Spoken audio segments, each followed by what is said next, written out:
My name is Bob. I work as a janitor at the supermarket.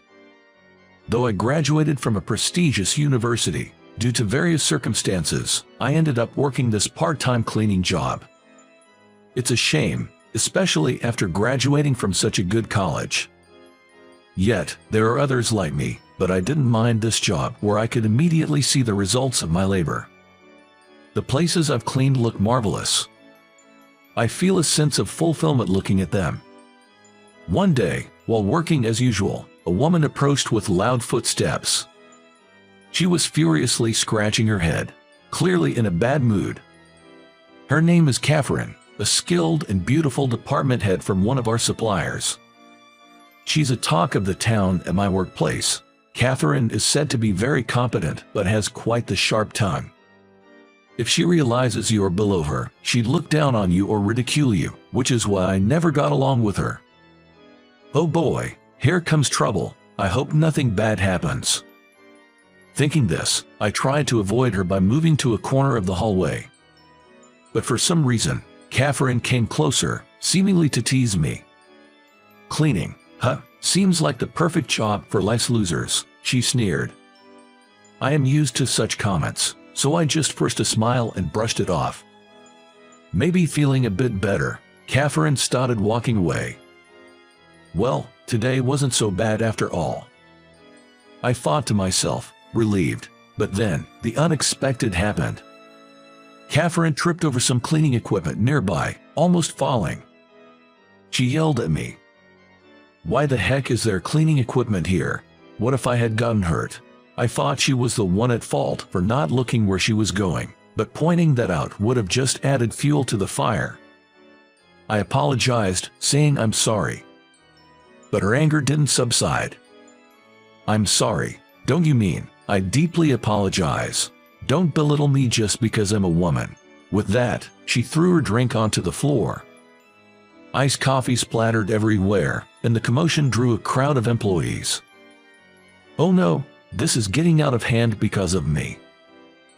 But I was too flustered to do anything. With no sign of the situation cooling down, a coworker who saw everything went to call the store manager.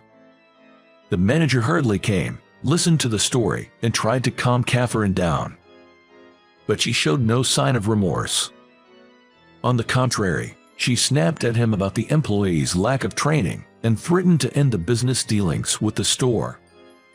Catherine's company supplies about 40% of the packaging materials used in our store at the lowest price in the area. Ending the contract with her company would increase our store's costs by several tens of thousands of dollars annually. Knowing this, Catherine remained firm. The soft-spoken manager kept bowing his head, trying to defuse the situation. I didn't agree with it either, but I apologized to her with the manager, and she left for the day. One holiday, I visited my grandma's house. Given the continuous hot days, I brought her cold treats and fruits. With a smile, she said thank you and accepted them graciously. When I was a kid, visiting my grandma's house during summer breaks was a tradition in our family. I always looked forward to going to her place, eagerly awaiting that day every year. At Grandma's, I used to play by the river, catch bugs with local kids. Catching a big beetle stands out in my memory. However, the area where my grandma lives has become increasingly depopulated. Nowadays, it's rare to see children around. Most of the neighboring houses are vacant, and nobody lives there anymore. That house has become vacant too. Seeing the empty houses makes me feel lonely. But the sunset I saw when leaving was as beautiful as it always was. This comforted me, and I headed home. On another day, while working my part-time job at the supermarket, Catherine approached. I had a feeling trouble was brewing. I hoped it wouldn't be like the last time. With that thought, I quickly moved the cleaning supplies to a corner. I wouldn't repeat my previous mistake. However, when she got closer, Catherine stared at me and began berating. There's something filthy about janitors. Aren't you embarrassed to do this kind of work, despite being a man? I was so taken aback by her rudeness that I was rendered speechless. Just then, some top executives who were there for a store inspection overheard our conversation. "Don't know who you are, but that's quite a way to talk to our employees, aren't you, being a woman, also working in sales?" Unaware that one of them was the CEO, Catherine snapped back. "What's wrong about being a woman? Working in sales has nothing to do with being either a man or a woman, you know. Don't act like you know everything." I was shocked at her words. She had just said, "despite being a man," to me. The store manager rushed over, looking flustered. "Mr. Smith, thank you for your visit on this hot day. Oh, Catherine, you're here too." The manager introduced Catherine and CEO. It seemed Catherine didn't realize he was the CEO, and she looked taken aback. While Catherine was at a loss for words in shock, the CEO gently admonished her. "You shouldn't say things to others that you wouldn't want said to you. It's not right to judge people based on their occupation. Besides, Bob here, while working his janitorial job, is also making social contributions. We fully support his initiatives, and we collaborate with the local government in backing his efforts. You see, while working my janitorial job, I had started an NPO to address community issues. The NPO that I started provides shopping assistance in depopulating areas. My grandma was the one who inspired me to do this. I graduated from a prestigious university and landed a job at a major trading company, which was my first choice. Traveling the world and making a difference was my dream. But the demanding nature of the job overwhelmed me, and I quit after just 6 months. This wasn't how it was supposed to end up. Having never faced any significant setbacks before, this was my first real failure. Feeling utterly defeated, I secluded myself in my room. My mom, worried about my reclusive behavior, told me to at least deliver some groceries to Grandma's. Her house, located in the mountains, was quite far from the town. Shopping there was a hassle, so my mom would buy supplies in bulk and deliver them once a week. With nothing else going on in my life, I figured I should at least help out with that. Feeling somewhat better after a while, I took on the task. It felt wrong to keep hiding away. Every time I delivered the groceries, my grandma would greet me with a big smile and thank me. Overwhelmed by the demanding work and having lost my confidence, those words meant the world to me. It made me realize that even I could make a difference. Because of this newfound joy, I started visiting my grandmother's house nearly every day. As I visited her more often, I also started interacting more with her neighbors. At first, it was just casual greetings, but soon we began having longer conversations. One day, a neighbor said, "If it's not too much trouble, could you do some shopping for me too?" They were suggesting I shop for them as well while getting items for my grandmother. Most people in this area have their own cars. However, as they age, driving becomes a concern, and carrying heavy groceries can be a challenge. Lifting a heavy bags into and out of a car can indeed be strenuous. I decided to help out within my capacity. Around that time, I had started a part-time job to support myself. I was working in janitorial services at a supermarket, a job I continue to this day. I couldn't leech off my parents forever. So, I decided to start with a part-time gig. Despite my job, I continued assisting with shopping during my days off or after work. I wanted to see everyone happy.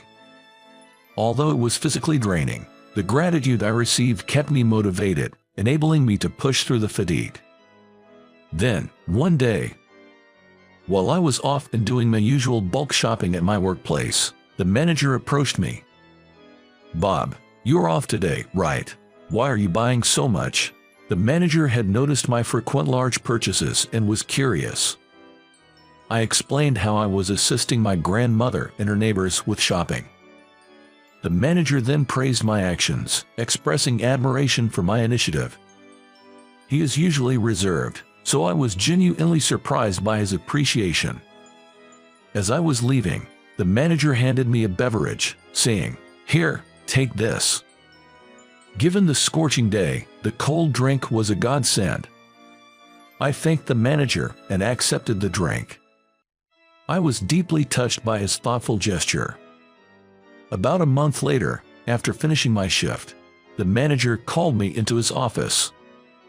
Alone in the room, the atmosphere felt tense. "I have a bad feeling about this. Is the company facing issues? Are they going to let me go?" My anxiety was palpable. As I braced myself for his words, the manager made an unexpected proposition. "Bob, have you considered starting an NPO to assist with shopping?" An NPO? I was relieved, realizing he wasn't firing me. However, the idea of launching an NPO was far from my expectations. I never expected to hear such words from the manager. The manager had mentioned my shopping assistance to the CEO during a casual chat. The CEO was impressed and said, "Why not turn it into a business? I'll provide support." The CEO's own mother lived alone in a remote area and faced similar challenges with shopping. She wishes there was a store closer to home. It seems the CEO felt the same frustration hearing similar concerns from his mother. So, when he heard my story, he suggested starting an NPO. Indeed, having the company's support is a blessing. But can someone like me really do it? I left the company I joined right after college in just 6 months. I've never really worked a proper job, and now I'm supposed to start a business. I confided my feelings to the manager. Then the manager told me, "Everyone has doubts in the beginning. It might be tough, but I'll help as much as I can. Let's give it our best shot." Encouraged by the manager's words, I still had concerns, but thinking of my grandmother and the folks in the neighborhood, I felt determined to at least try. One of the requirements for establishing an NPO is comprised of at least 10 members. So, the first step was gathering people. With help from various individuals, I managed to recruit volunteers. There were many other things needed for the establishment. The application process was difficult, filled with unfamiliar procedures. I wished it could have been simpler, especially creating the necessary documents. There were so many documents, filled with complex terms that made it a struggle. Somehow, I completed the paperwork, submitted it, and anxiously awaited the review. After a while, we got the approval, and everyone hugged, shedding tears of joy.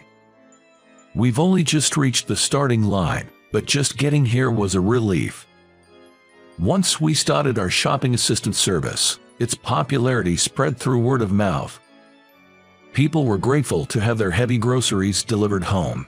Many appreciated not having to spend hours shopping.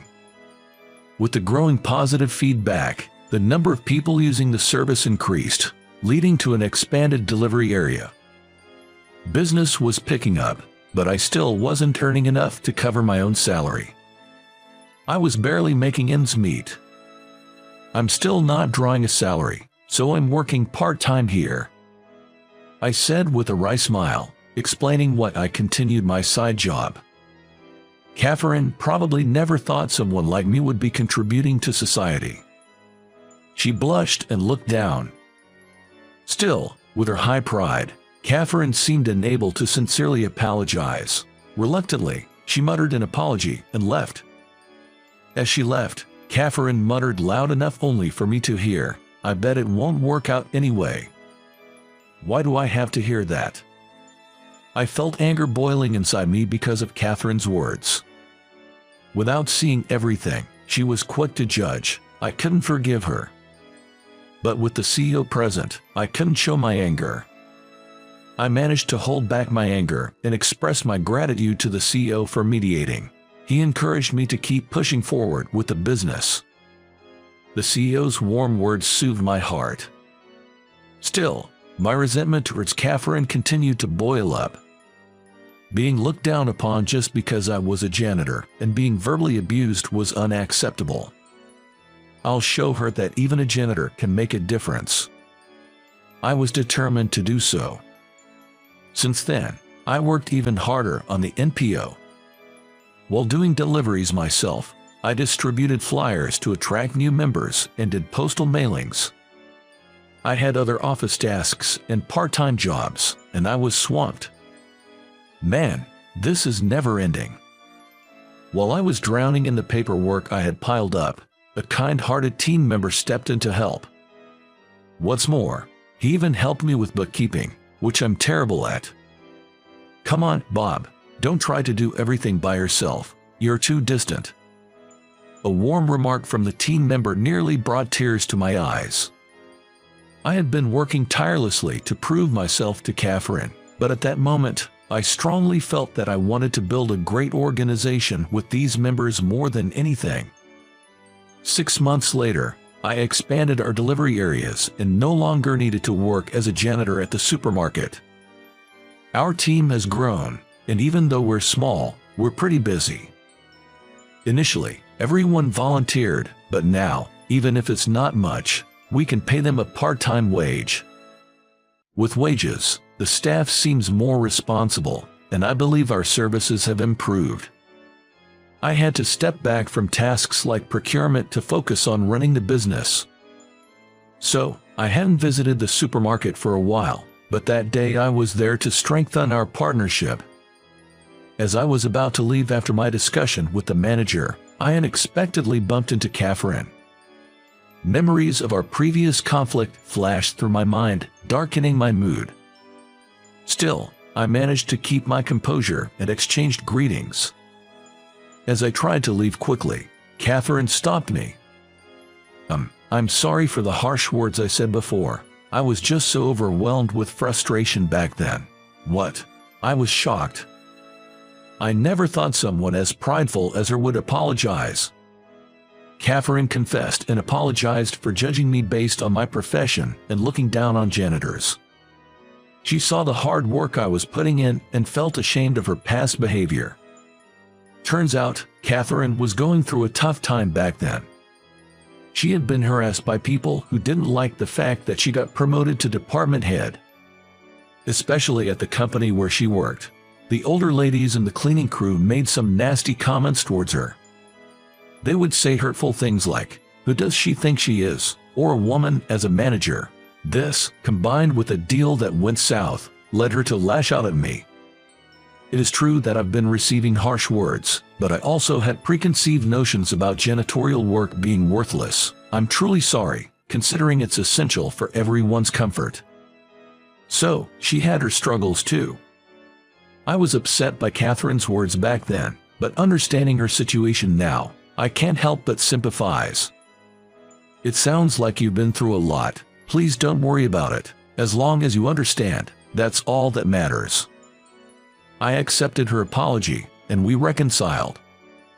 Keep up the hard work with your business. I'll be cheering you on. Thank you, Catherine. Keep proving that women can excel in managerial roles. She seemed surprised by my words, probably not expecting them. She probably didn't see that coming. Seeing her surprised expression made me burst into laughter. It's rare to see her not being serious. Seeing me laugh, Catherine also started laughing, and we shared a good laugh. I'm planning to provide services not only to the elderly but also to those living alone and receiving home care. If they have family who can visit them regularly, it's not a concern, but for those who can't because of certain circumstances or live far away, I think they'd benefit from some assistance. I aim to eliminate anyone's struggles with shopping.